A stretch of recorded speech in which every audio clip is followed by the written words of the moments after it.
Home is where we keep the things we need. Whether it's a lawnmower or a coffee pot, it has a home in our lives. Of course, our documents are no different. For years, they lived on our computers. Each person has their own computer-based home for documents. When we need to share a document, we usually attach it to an email and send it to a friend's or coworker's computer home. Here's the problem. When you attach a document to an email, copies are created. Consider this. If you send an email attachment to 3 people, the same document will exist in 4 different places. That's a problem. There's a better way, and it means saying goodbye to messy email attachments. This new kind of home isn't on your computer, it's on the internet. And that makes sharing and collaborating on documents much easier and gives you full control over who can see and access your documents. Here's the basic idea. Instead of attaching a document to an email, let's switch it around and look at how we can attach an email address to a document.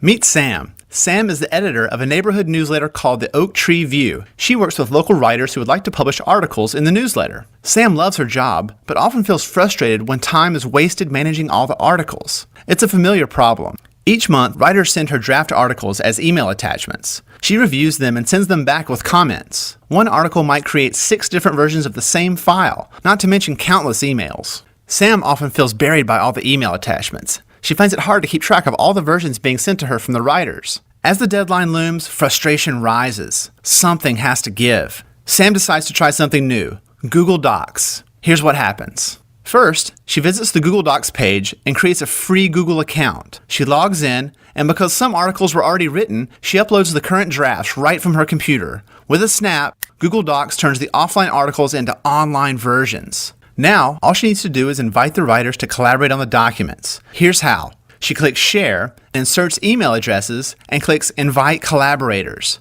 Google Docs sends the writers an email with a secure link directly to her document. One click, and they can edit and save the document online. This means that when Julie edits the document, Sam sees the changes immediately. Since there's only one document, there is never confusion about updates or versions. It's all saved, along with the past versions, on the website. For the first time, the articles all have a home, a single place for organizing and editing that is accessible from any computer with internet access. Problem solved. What's really cool is that this problem isn't just solved for documents, but also spreadsheets and presentations. All 3 can now have a secure home on the web that works exactly like Sam's documents. Sam is relieved. Without having to deal with attachments, multiple versions, and all that clutter, she can be an editor instead of a document master. And for the next newsletter, not a single email attachment is sent, and Sam beats the deadline by a week. Sharing documents made simple, and all for free. Google Docs rocks.